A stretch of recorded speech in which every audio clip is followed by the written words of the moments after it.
ఇక్కడనే కాదు యావత్ భారతదేశంలో అంబేద్కర్ ఆలోచనను మార్చాలని కొన్ని రాజకీయ పార్టీలు, అందులో ముఖ్యంగా టీఆర్ఎస్ పార్టీ ఇంకో పక్క రిజర్వేషన్లు తీయాలని ఆలోచన చేస్తున్నటువంటి బీజేపీ పబ్లిక్ సెక్టార్లో మార్పు తీసుకొచ్చి ప్రైవేట్ వాళ్ళకి ఇచ్చి మా నోట్లే మట్టు కొడుతున్నారు.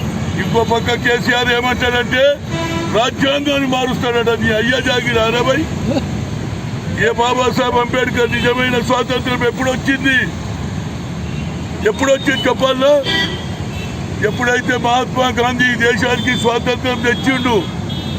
కానీ నిజమైన స్వాతంత్రం బ్రిటిష్ వారి పారదోలంలో అంబేద్కర్ ఏది మహాత్మా గాంధీ ఆలోచన బాగానే ఉన్నది. దేశానికి ఒక కట్టె లేక ఒక తుపాకీ లేక ఈ దేశానికి స్వాతంత్రం తెచ్చాడు. కానీ నిజమైన స్వాతంత్రం ఎప్పుడొచ్చింది? అంబేద్కర్ రాసిన రాజ్యాంగం తర్వాత బావుల దగ్గర పోనీయలే, మమ్మలను గుళ్ళకు పోనీయలే, అంటరాని తనంతో దూరం పెట్టారు, చెప్పులు తొడుకునే అవకాశం ఇవ్వలే. అలాంటి ఆలోచనను మార్చినటువంటి ఏకైక వ్యక్తి బాబాసాహెబ్ అంబేద్కర్. ఆయన రాజ్యాంగం ఇవాళ ప్రపంచంలోనే మనది బెస్ట్ రాజ్యాంగం, బెస్ట్ కాన్స్టిట్యూషన్. ఎవరు రేవంత్ రెడ్డి గారు కాన్స్టిట్యూషన్ గురించి బాగా మాట్లాడతాడు.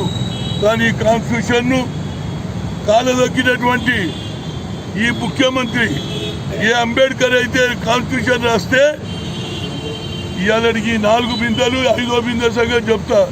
4 ఏళ్ల నుంచి 2009 13th ఏప్రిల్ 14th ఆయన బర్త్డే రోజు జై భీమ్ కార్యకర్తలు పాపం కష్టపడి అంబేద్కర్ మా దేవుడు అని స్టాచ్యూ పెట్టుకుంటే పంజాగుట్టలో దాన్ని కూడా కొట్టిండ్రు.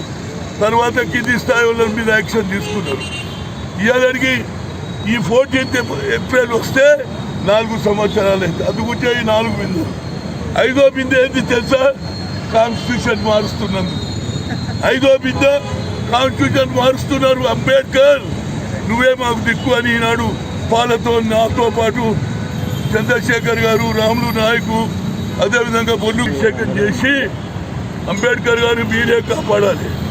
నువ్వు 124 అడుగులు పెడతా అంటావు స్టాచ్యూను. ఇవాళ ఆయన రాసిన రాజ్యాంగాన్ని తుంగలో తొక్కడానికి ప్రయత్నం చేస్తున్నావు. అందుముంచే ఇప్పటికైనా నీ ఆలోచనలో మార్పు రావాలి, లేకుంటే ప్రజలు తిరగబడతారు రా బాబు. హాయ్ ఫ్రెండ్స్, మా టుడే టుమారో యూట్యూబ్ ఛానల్ చూస్తున్నందుకు చాలా థ్యాంక్స్. మరిన్ని లేటెస్ట్ వీడియోస్ కోసం వెంటనే సబ్స్క్రైబ్ చేయండి. అలాగే ఈ బెల్ ని కూడా రింగ్ చేసేయండి. మా నోటిఫికేషన్స్ అన్ని మీ మొబైల్లో వస్తాయి. అలాగే మా వీడియోస్ మీకు నచ్చితే లైక్ చేయండి, షేర్ చేయండి, నచ్చకపోతే కామెంట్ చేయండి.